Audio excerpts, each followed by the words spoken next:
ಶತಮಾನ ಪೂರೈಸಿದ Puttur cooperative town bank ಗ್ರಾಹಕರಿಗೆ ಪ್ರಯೋಜನ ಆಗುವಂತಹ ರೀತಿಯಲ್ಲಿ ಹಲವು ಹೊಸತನಗಳೊಂದಿಗೆ ಸಂಪೂರ್ಣ ಡಿಜಿಟಲೀಕರಣವಾಗ್ತಾ ಇದೆ. ಇದರ ಪ್ರಮುಖ ಯೋಜನೆಗಳನ್ನು ಸೆಪ್ಟೆಂಬರ್ 14ರಂದು ನಡೆಯುವ 116ನೇ ವರ್ಷದ ಮಹಾಸಭೆಯಲ್ಲಿ ಚಾಲನೆಯನ್ನು ನೀಡಲಾಗುತ್ತದೆ ಎಂದು ಪುತ್ತೂರು ಕೋಆಪರೇಟಿವ್ ಟೌನ್ ಬ್ಯಾಂಕ್ ಅಧ್ಯಕ್ಷ ಕಿಶೋರ್ ಕೊಳತಾಯ ಅವರು ಪತ್ರಿಕಾಗೋಷ್ಠಿಯಲ್ಲಿ ತಿಳಿಸಿದ್ದಾರೆ. 2024-25ನೇ ಸಾಲಿನಲ್ಲಿ ನಮ್ಮ ಬ್ಯಾಂಕ್ ಇತಿಹಾಸದಲ್ಲಿ ಒಂದು ಹೊಸ ಮೈಲುಗಲ್ಲನ್ನು ಸಾಧಿಸಿದೆ.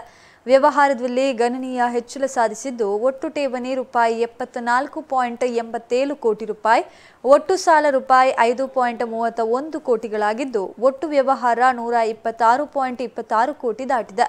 ಈ ವರ್ಷದ ನಿವ್ವಳ ಲಾಭ ರೂಪಾಯಿ 1.4 ಕೋಟಿ ಆಗಿದೆ ಎಂದು ಹೇಳಿದ ಅವರು, ಹಲವು ಯೋಜನೆಗಳನ್ನು ಮಹಾಸಭೆಯಲ್ಲಿ ಚಾಲನೆ ನೀಡಲಾಗುತ್ತಿದೆ. ಅದರ ಬಳಿಕ ಈ ಆರ್ಥಿಕ ವರ್ಷದ ಅಂತ್ಯದೊಳಗೆ ಸಂಪೂರ್ಣ ಡಿಜಿಟಲೀಕರಣ ಬ್ಯಾಂಕ್ ಮಾಡುವತ್ತ ನಮ್ಮ ಪ್ರಯತ್ನ ಸಾಗಲಿದೆ ಎಂದು ಹೇಳಿದರು. ಇನ್ನು ಆರ್ಬಿಐ ನಿಯಮಾನುಸಾರ ಬಲಿಷ್ಠ ಕೋಆಪರೇಟಿವ್ ಬ್ಯಾಂಕ್ ಎನಿಸಿಕೊಳ್ಳಲು ಬ್ಯಾಂಕಿನ ನಿವ್ವಳ ಅನುತ್ಪಾದಿತ ಆಸ್ತಿ 1% ಕಡಿಮೆ ಇದೆ.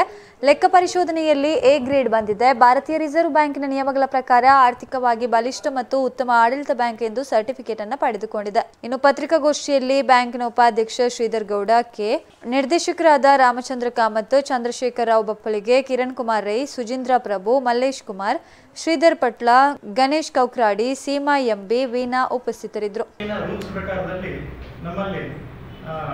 ಕೆಲವೊಂದು ಕಂಪ್ಲೈನ್ಸ್ ಮಾಡಬೇಕಾಗ್ತದೆ. CKYC, ಆಮೇಲೆ ಸಿಬಿಲ್, ಆಮೇಲೆ ಸೆರ್ಸೈ ರಿಜಿಸ್ಟ್ರೇಷನ್, ಇದನ್ನೆಲ್ಲ ಕಡ್ಡಾಯವಾಗಿ ಮಾಡಬೇಕಾಗ್ತದೆ. ಅದನ್ನು ನಾವು ಕಳೆದ ವಾರ್ಷಿಕ ಅವಧಿಯಲ್ಲಿ ನಾವು ಅದನ್ನು ಪೂರ್ಣ ಮಟ್ಟದಲ್ಲಿ ನಾವು ಅದನ್ನು ಅನುಷ್ಠಾನಕ್ಕೆ ತಂದಿದ್ದೇವೆ ಅಂತ ತಿಳಿಸಲಿಕ್ಕೆ ಬಹಳ ಸಂತೋಷ ಆಗ್ತದೆ. ಇನ್ನು ಹೇಳೋದಾದ್ರೆ RBI ರೂಲ್ಸ್ ಪ್ರಕಾರದಲ್ಲಿ IS ಆಡಿಟ್ ಅಂತ ಹೇಳಿದೆ, ಆಮೇಲೆ ಸೈಬರ್ ಸೆಕ್ಯೂರಿಟಿ ಆಡಿಟ್ ಅಂತ ಹೇಳಿದ್ರೆ, ಆಮೇಲೆ ಸರ್ಟಿಫೈಡ್ ಅಥಾರಿಟಿ ಅಂತ ಹೇಳಿ ಅಲ್ಲಿ ನಮಗೆ ಸರ್ಟಿಫಿಕೇಟ್ ಎಲ್ಲ ಸಿಕ್ಕಿದೆ. ಅದೇ ರೀತಿ RBI ಹೇಳಿದಂತ ಎಲ್ಲ ಪಾಲಿಸಿಗಳನ್ನು ನಾವು ಅನುಷ್ಠಾನಕ್ಕೆ ತಂದಿದ್ದೇವೆ. ಆಮೇಲೆ ಒಟ್ಟಿನಲ್ಲಿ ಹೇಳೋದು ಅಂತ ಹೇಳಿ ಆದ್ರೆ ನಾವು RBI ಎಲ್ಲ ರೂಲ್ಸ್ ಅನ್ನು ನಾವು ಚಾಚು ತಪ್ಪದೆ ಪಾಲಿಸ್ತಾ ಇದ್ದೇವೆ ಅಂತ ಹೇಳಲಿಕ್ಕೆ ಈ ಸಂದರ್ಭದಲ್ಲಿ ಇಚ್ಛಿಸ್ತಾ ಇದ್ದೇವೆ. ಆಮೇಲೆ ಬ್ಯಾಂಕಿನ ಇಂಟರ್ನಲ್ ಆಡಿಟ್ ಪ್ರತಿಯೊಂದನ್ನು ನಾವು ಕರೆಕ್ಟ್ ಆಗಿ ಮಾಡ್ತಾ ಇದ್ದೇವೆ. ಕನ್ಕರೆಂಟ್ ಆಡಿಟರ್ ಇದ್ದಾರೆ, ಅವರು ಪ್ರತಿ ತಿಂಗಳು ಬಂದು ಅದನ್ನು ನಮ್ಮ ಲೆಕ್ಕಪತ್ರವನ್ನೆಲ್ಲ ವೆರಿಫೈ ಮಾಡಿ ಅದರಲ್ಲಿ ಏನಾದ್ರು ತಪ್ಪು ಅದರಲ್ಲಿ ಏನಾದ್ರು ಇದ್ದರೆ ನಾವು ಅದನ್ನು ನಮ್ಮದೊಂದು ಆಡಿಟ್ ಕಮಿಟಿ ಅಂತ ಹೇಳಿದೆ, ಆಡಿಟ್ ಕಮಿಟಿಯಲ್ಲಿ ಅದನ್ನು ಸರಿಪಡಿಸಿಕೊಳ್ಳುವಂಥ ವ್ಯವಸ್ಥೆಯನ್ನೆಲ್ಲ ನಾವು ಮಾಡ್ತಾ ಇದ್ದೇವೆ. ಆಮೇಲೆ ಬ್ಯಾಂಕಲ್ಲಿ ಬ್ಯಾಂಕಿನಂತ ನಮ್ಮದು ಈಗ ಕೋರ್ ಬ್ಯಾಂಕಿಂಗ್ ಸಿಸ್ಟಮ್ ಅನ್ನು ನಾವು ಸಂಪೂರ್ಣವಾಗಿ ಅಳವಡಿಸಿಕೊಂಡಿದ್ದೇವೆ. ಗಣಕೀಕೃತ ಅಂದರೆ ಕಂಪ್ಯೂಟರೈಸ್ಡ್ ಅಂತ ಹೇಳಿದ್ರೆ ನಾವು ಮಿನಿಮಮ್ ಮ್ಯಾನ್ಯುವಲ್ ವರ್ಕ್ ಅನ್ನು ಮಾಡಿಕೊಂಡು ಕಂಪ್ಯೂಟರ್ನಲ್ಲೇ ಮಾಡ್ತಾ ಇದ್ದೇವೆ. ಎನಿವೇರ್ ಬ್ಯಾಂಕಿಂಗ್ ಸಿಸ್ಟಮ್ ಅನ್ನೆಲ್ಲ ಮಾಡ್ತಾ ಇದ್ದೇವೆ. ಮತ್ತೆ ಇನ್ನೊಂದು ಹೇಳುವುದು ಅಂತ ಹೇಳಿ ಆದ್ರೆ ನಮ್ಮದು 116ನೇ ವರ್ಷದಲ್ಲಿ ನಾವಿದ್ದೇವೆ. ಕಳೆದ ವರ್ಷ ಆರ್ಥಿಕ ವರ್ಷದಲ್ಲಿ ನಾವು ವಿಟ್ಲದಲ್ಲಿ ಒಂದು ಬ್ರಾಂಚ್ ಅನ್ನು ಓಪನ್ ಮಾಡಿದ್ದೇವೆ. ಇದು ನಮ್ಮ ಹೆಚ್ಚಿನ ಸದಸ್ಯರ ಬಹುಕಾಲದ ಕನಸು ಅಂತೇಳಿ ಅದನ್ನು ಕನಸನ್ನು ಈ ಆರ್ಥಿಕ ವರ್ಷದಲ್ಲಿ ನಾವು ಮಾಡಿದ್ದೇವೆ. ಆಮೇಲೆ 2025-26 ಅಂದ್ರೆ ಈ ವರ್ಷದಲ್ಲಿ ಇನ್ನೊಂದು ಬ್ರಾಂಚ್ ಓಪನ್ ಮಾಡಬೇಕು ಅಂತೇಳಿ ನಮಗೊಂದು ಯೋಜನೆಯನ್ನು ಹಾಕಿಕೊಂಡಿದ್ದೇವೆ. ಅದಕ್ಕೆ ಎಲ್ಲ ಸದಸ್ಯರ ಸಹಕಾರವನ್ನು ನಾಳ್ದು ಜನರಲ್ ಬಾಡಿಯಲ್ಲಿ ನಾವು ಕೇಳ್ತಾ ಇದ್ದೇವೆ.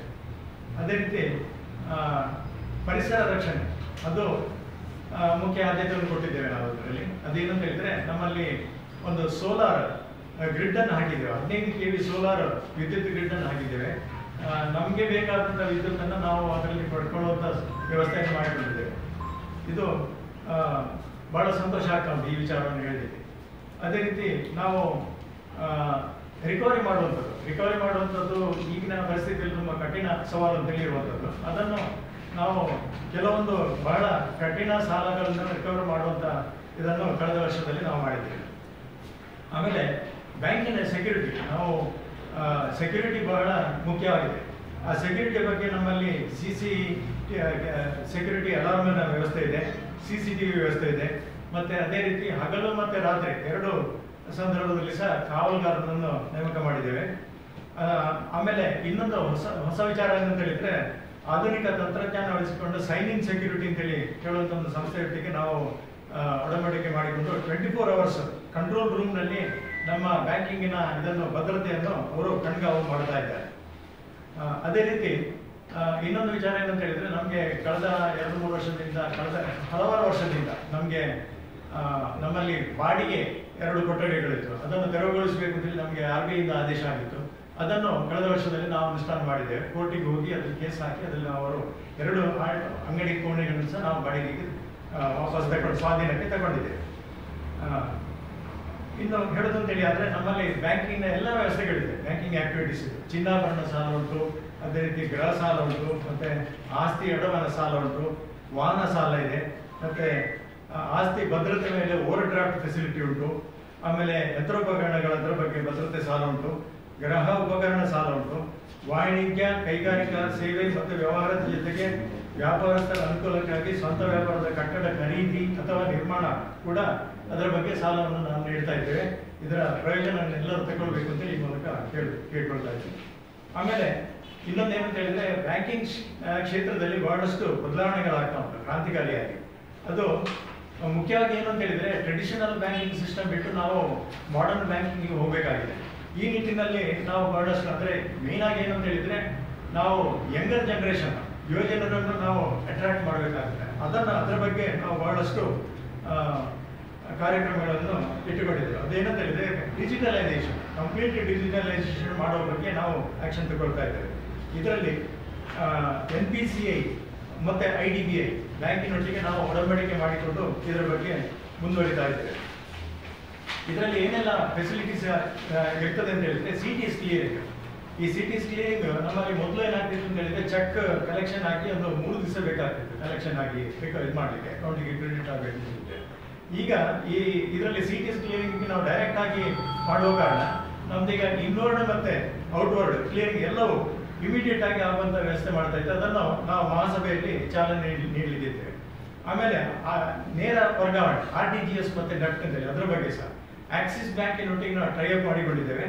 ಈಗ ನಮಗೆ ನಮ್ಮದೇ ಆದಂತಹ IFSC ಕೋಡ್ ಇರುವ ಕಾರಣ ನಾವು ಇಮಿಡಿಯೇಟ್ಲಿ ಅದರ ಬಗ್ಗೆ ನೆಫ್ಟ್ ಮತ್ತೆ RTGS ಆಲ್ಮೋಸ್ಟ್ ರಿಯಲ್ ಟೈಮ್ ಅಲ್ಲಿ ನಮಗೆ ಮಾಡಲಿಕ್ಕೆ ವ್ಯವಸ್ಥೆ ಮಾಡ್ತಾ ಇದ್ದೇವೆ. ಇದನ್ನು ಈಗಾಗಲೇ ನಾವು ಪ್ರಾರಂಭಿಕವಾಗಿ ಮಾಡಿದ್ದೇವೆ. ಇನ್ನು ಮುಂದಕ್ಕೆ ಅದನ್ನು ಇಮಿಡಿಯೇಟ್ಲಿ ಇದನ್ನು ಮುಂದಕ್ಕೆ ಅನುಷ್ಠಾನಕ್ಕೆ 100% ಅನುಷ್ಠಾನಕ್ಕೆ ತರ್ತೇವೆ. ಅದೇ ರೀತಿ ಇನ್ನೂ ಇರುವಂಥದ್ದು ಮೊಬೈಲ್ ಬ್ಯಾಂಕಿಂಗ್. ಯುವ ಜನರನ್ನು ಅಟ್ರಾಕ್ಟ್ ಮಾಡಬೇಕು ಅಂತೇಳಿ ಆದರೆ ಮೊಬೈಲ್ ಬ್ಯಾಂಕಿಂಗ್ ಅಗತ್ಯ ಉಂಟು. ಇದರ ಬಗ್ಗೆ ಮೊಬೈಲ್ ಬ್ಯಾಂಕಿಂಗ್ ಅದನ್ನು ಸಹ ನಾವು ನಾಳಿನ ಮಹಾಸಭೆಯಲ್ಲಿ ಅನುಷ್ಠಾನಕ್ಕೆ ತರ್ತಾ ಇದ್ದೇವೆ. ಅದರಲ್ಲಿ ಹೇಗೆ ಅಂತ ಹೇಳಿದ್ರೆ ಮೊಬೈಲ್ ಆ್ಯಪ್ ಅದನ್ನು ಡೌನ್ಲೋಡ್ ಮಾಡಿಕೊಂಡ್ರೆ ನಮಗೆ ನಮ್ಮ ಮೊಬೈಲೇ ಅದು ಬ್ಯಾಂಕಲ್ಲಿ ಆಗ್ತದೆ, ಕೈಯಲ್ಲೇ ಇರ್ತದೆ ನಮ್ಮ ಬ್ಯಾಂಕ್. ಅದೇ ರೀತಿ ನಾವು ಬೆರಳಿನಲ್ಲಿ ಅದರ ಬಗ್ಗೆ ವ್ಯವಹಾರವನ್ನು ಮಾಡಲಿಕ್ಕಾಗ್ತದೆ. ಇದರ ಬಗ್ಗೆ ಈಗಾಗಲೇ ನಾವು ಅದನ್ನು ಪ್ರಾಯೋಗಿಕವಾಗಿ ತಂದಿದ್ದೇವೆ. ಈಗಾಗಲೇ ಪಾಸ್ಬುಕ್ ಅದನ್ನು ಈಗ ತಗೊಳ್ಳಿಕ್ಕಾಗ್ತದೆ. ಆಮೇಲೆ ಇದನ್ನು ಮಹಾಸಭೆಯಲ್ಲಿ ನಾವು ಅದನ್ನು ಉದ್ಘಾಟನೆ ಮಾಡಲಿಕ್ಕಿದ್ದೇವೆ. ಅದೇ ರೀತಿ ಇನ್ನು ಮುಂದಕ್ಕೆ ATM ಕಾರ್ಡ್ ಇದ್ದು ಅದೇ ನಾವು ಒಡಂಬಡಿಕೆ ಮಾಡಿಕೊಂಡಾಗಿದೆ. ATM ರುಪೇ ಕಾರ್ಡ್ ಈ ವರ್ಷ ಮಾಡಲಿಕ್ಕಿದ್ದೇವೆ. ಮಹಾಸಭೆಯಲ್ಲಿ ಅದನ್ನು ಚಾಲನೆ ಮಾಡ್ತಾ ಇದ್ದೇವೆ. ಇದರ ಬಗ್ಗೆ ATM ಕಾರ್ಡಿನ ಬಗ್ಗೆ ನಮ್ಮ ಬ್ಯಾಂಕಿನ ಯಾವುದೇ ಸಿಬ್ಬಂದಿಯನ್ನು ಕಾಂಟ್ಯಾಕ್ಟ್ ಮಾಡಿದ್ರೆ ಅದರ ಅರ್ಜಿ ಫಾರ್ಮ್ ಅದೆಲ್ಲ ಸಿಗ್ತಾ ಉಂಟು. ವೆಬ್ಸೈಟ್ ಅಲ್ಲಿ ಸಹ ಅದರ ಬಗ್ಗೆ ಮಾಹಿತಿ ಎಲ್ಲ ಉಂಟು. ಆಮೇಲೆ ಇರುವಂಥದ್ದು UPI ಪೇಮೆಂಟ್, ಮೊಬೈಲ್ ಟ್ರಾನ್ಸಾಕ್ಷನ್, ಅದೆಲ್ಲ IMPS ಪೇಮೆಂಟ್, ಇದೆಲ್ಲವನ್ನು ನಾವು ಮುಂದಕ್ಕೆ ಅನುಷ್ಠಾನಕ್ಕೆ ತರ್ತಾ ಇದ್ದೇವೆ. ಈಗ ನಾಡ್ದು ಮಹಾಸಭೆಯ ನಂತರ ಅದಕ್ಕೆ ಹೆಚ್ಚಿನ ಚಾಲನೆಯನ್ನು ನಾವು ಕೊಡ್ತಾ ಇದ್ದೇವೆ. ಒಟ್ಟಿನಲ್ಲಿ ಹೇಳೋದು ಅಂತೇಳಿ ಆದರೆ ಈ ವರ್ಷದ ಆರ್ಥಿಕ ಇದರಲ್ಲಿ 25-26 ಅದರಲ್ಲಿ ನಾವು ಸಂಪೂರ್ಣ ಡಿಜಿಟಲೈಸೇಷನ್ ಬ್ಯಾಂಕ್ ಆಗಿ ಮಾಡಲಿಕ್ಕೆ ನಮ್ಮ ಪ್ರಯತ್ನ ಮಾಡ್ತಾ ಇದ್ದೇವೆ. ಇದಕ್ಕೆ ನಿಮ್ಮೆಲ್ಲರ ಸಹಕಾರ ಬೇಕು ಅಂತೇಳಿ ಕೇಳ್ತಾ ಇದ್ದೇನೆ. ಇನ್ನು ಉಳಿದ ವಿಚಾರ ಎಲ್ಲ ನಮ್ಮ ವಾರ್ಷಿಕ ವರದಿಯಲ್ಲಿ ಉಂಟು. ಇದನ್ನು ತಾವು ದಯವಿಟ್ಟು ನೋಡಬೇಕು ಅಂತ ನಾನು ಕೇಳ್ಕೊಳ್ತಾ ಇದ್ದೇನೆ. ಅದೇ ರೀತಿ ನಾಳೆ 14/9 ನಾಳೆ ಆದಿತ್ಯವಾರ ನಮ್ಮ ಮಹಾಸಭೆ ನಡೆಯಲಿಕ್ಕಿದೆ 10 ಅದಕ್ಕೆ ತಾವೆಲ್ಲರೂ ದಯವಿಟ್ಟು ಬರಬೇಕು ಅಂತೇಳಿ ನಾನು ಕೇಳ್ತಾ ಇದ್ದೇನೆ. ಅದೇ ರೀತಿ ನಮ್ಮ ಬ್ಯಾಂಕಿನ ಎಲ್ಲ ಯಾವುದೇ ಕಾರ್ಯಕ್ರಮ ಇದ್ದರೂ ನೀವೆಲ್ಲ ತುಂಬ ಸಹಕಾರ ಕೊಡ್ತಾ ಇದ್ದೀರಿ. ಅದಕ್ಕೆ ನಿಮಗೆ ತುಂಬ ಹೃದಯದ ಕೃತಜ್ಞತೆಯನ್ನು. ಇನ್ನು ಮುಂದಕ್ಕೂ ನಮ್ಮ ಸಹಕಾರ ಬೇಕು ಅಂತೇಳಿ ನಾನು ಈ ಮೂಲಕ ಕೇಳಿಕೊಳ್ತಾ ಇದ್ದೇನೆ.